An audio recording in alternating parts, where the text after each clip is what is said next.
For any Xbox or PlayStation codes or anything gaming related, check out g2a.com, and if you need any Ultimate Team coins, then head over to FIFA. The code CHES will get you a discount on both sites, and all links are down below.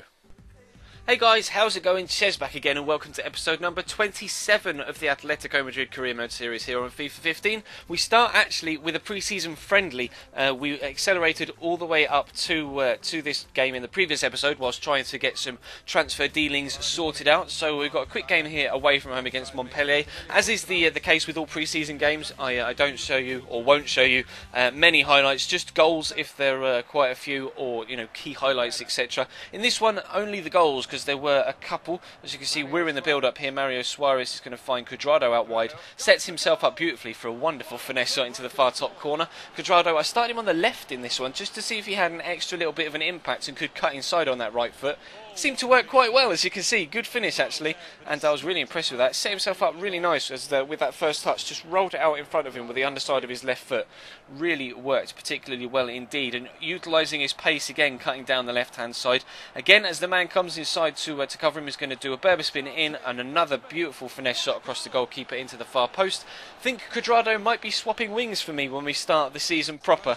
Not too sure whether that seems to be the right idea, but it worked for this game. We'll try it out a bit more in the opening few games of the year, and maybe we'll switch Griezmann to the right hand side and see if he can have the same impact, cutting in from the opposite wing. Unfortunately, we did concede a real powerful header actually from their man. No, take nothing away from that. It was a really good goal, and the goalkeeper stood no chance, but we do take a 2-1 win from that one, so pleased with that. A win from pre-season. But we'll jump back to some transfer action now. Of course, we are still looking for players in a number of positions, including right back, centre mid, goalkeeper and striker. Looking for at Nathaniel Klein rather, and they want 9 million, Southampton, which actually was a rather decent price tag for a player of the ability in Nathaniel Klein. But I offered 4 plus Jesus Gamez to try and lessen the blow to my transfer budget. We are still looking for a striker. Going to offer £14 million now for Javier Hernandez. Hopefully that deal can come off, because we still need a striker. Mario Mandzukic has now left us.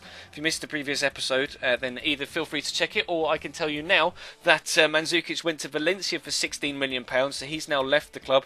We are still looking for a centre mid. Miralem Pjanic is the preference, but he is going to cost us a lot of money, and again, I think it's money that we're not going to have in this particular window. Maybe with some Champions League funds for the January window, we might be able to bring Pjanic in at a later date, but I think I'm going to have to bring in someone like Tino Costa to just bulk out the squad for the first half of the season, because of course we need players, more importantly, in other positions. So we definitely need to make sure that we utilise the money that we have at our disposal the right way in this particular window, just like we did in January in the previous season. Brought in the right players at the right time, and one of those players was Gonzalo Higuain. Perfectly timed segue, because he fantastically slotted that goal away, and actually came in January and was our top goal scorer for last season in just half a season. So incredible for him to show that he's still got his goal scoring touch in this second season. But Jack Rodwell has a goal scoring touch as well. Really powerful finish from him, and disappointing not to have kept a clean sheet in either of today's 2 friendlies, but we're still undefeated this year, so a draw against Sunderland isn't anything to be too ashamed about. They are a good side, and we'll take that. But now it's time for a lot of transfer action. We get an offer in for Juan Fran, a player that we're trying to move on, obviously, because he's getting a little bit old now and his stats are starting to drop. Bordeaux offer 6. I'll try and squeeze out a little bit more if I possibly can, so I counter offered 7. The offer for £4 million plus Jesus Gamez was accepted by Southampton for Nathaniel Klein, and he doesn't want that much wage-wise either, so delighted to have been able to get that bid on the table quite cheaply as well. As you can see, the offer for Javier Hernandez was rejected, and Man United now aren't wanting to discuss any further terms whatsoever about Chicharito, because we've had so many different offers go in for him, because I haven't been able to actually give a definitive price that I want to pay for him, because of course we're trying to manage the amount of transfer budget that we have, and I've been offering a fee plus this player and a fee plus that player, just like you see we are here for Rodrigo, as we try and find an alternative to Javier Hernandez. So unfortunately Chicharito won't be coming to Atletico Madrid, but we're looking at various different players here. We've seen Rodrigo also offering £12 million plus Perez for for Roberto Soldado, of course, formerly of Valencia.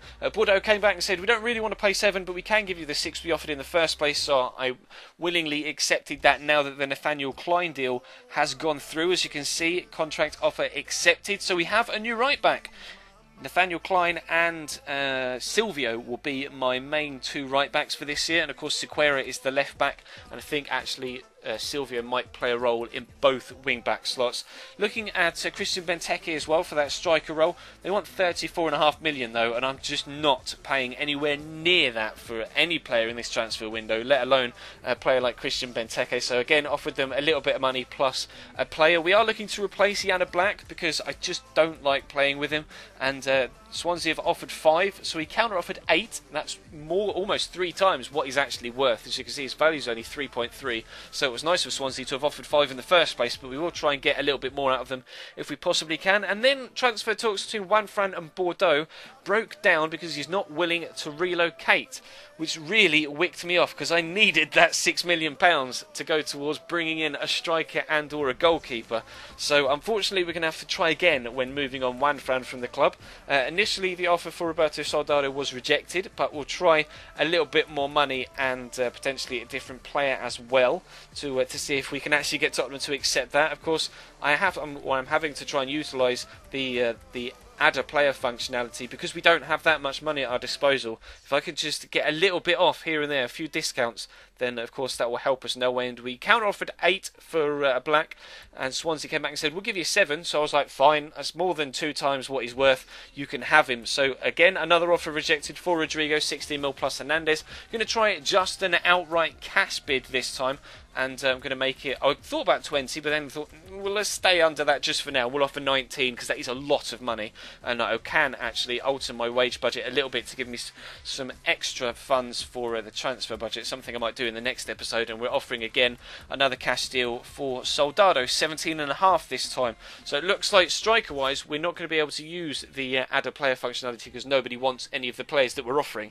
so we're going to have to try and sell them on in their own right, and then use the money with just an outright cash bid to try and bring in a striker. Still looking for a goalkeeper as well, and if the Black deal goes through, then we will have an extra little bit of funds to bring someone in, but who that might be I'm not entirely too sure right now. But as you can see, we're up to the La Liga start of the season, so in the next episode on Friday we'll play Getafe and Sevilla, and then in the next episode after that on Saturday we'll have Barcelona and deadline day, and then the game after that, and then we'll be back up to 3 games an episode because we'll be out of the transfer window. But for now, for Wednesday, thank you very much for watching. Drop the video a like if you enjoyed. Check the channel page for anything you may have missed over the past few days, whether it's this series, the My Player series, or the Chelsea Career Mode series, of course an episode of which went up earlier on today. Subscribe if you haven't already. We're closing in, as I record this, on 32,000 subscribers. Would be great if we could hit that at some point soon. By the time you see this, we may even have already hit it. I'm not entirely too sure, but as you can see on screen now on the end slate, feel free to follow me on any of the links down below on Twitter, Instagram and Facebook, and you'll also find links in the description to g2a.com and UFIFA as well if you want any PSN, Xbox codes, or of course Ultimate Team coins, and the code CHES will get you a discount on both of those sites. But for now, for Wednesday, thank you very much for watching. We'll have Chelsea and My Player tomorrow, and I'll see you next time.